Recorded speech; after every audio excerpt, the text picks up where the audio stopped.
जिसने 3 देवारी झगड़ा चालू हो जाते देख लेगा अगले साल मोर भाई बरसाती कर जाए ये साल मोर बरसाती कर जाए कचरे मामी हर साल के करी काट ये मोरे सब लागते तुम्हार मन के रवैया इतने नहीं बेटा हो तदीन में दूसरा गांव कराओ छुट्टी करिया बता दे कैसे करवे मालिक पिए खाए में हो जाते हैं अरे पिए खाए नफरत में करो गला उतार दो बेटा हो अरे एक दूसरे से गला मिल के रहना चाहिए समझे चले गला मिल एक दूसरे से ले खुशियाँ कम पी खा का था समझत नहीं रे तो ढूंढा तोरो मारे कत्ता कम पिए हाथ क्या कर देगा बिना मालिक मन घर गया हाँ। थोक थोक दिस अरे ज्यादा हो गया ज्यादा हो गए ना। हाँ। ऐसे एक काम कर चल एती वाला पुजरी भैया आओ धो चौरे चढ़ाए पूजा हो तुम्हारे देवता करे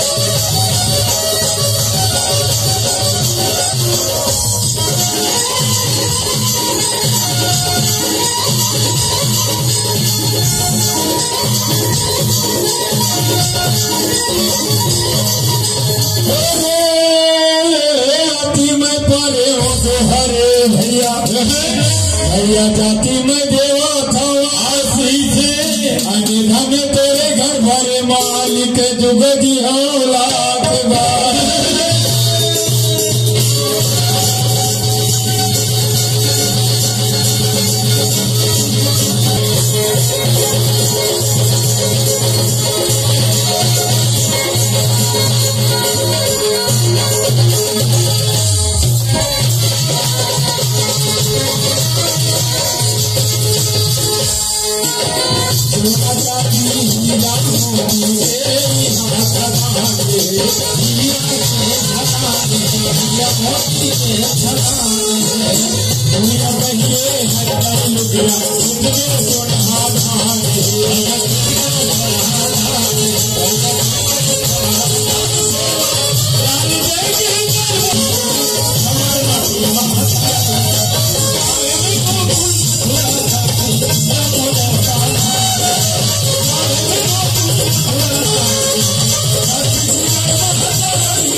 गुरु चरण में नहीं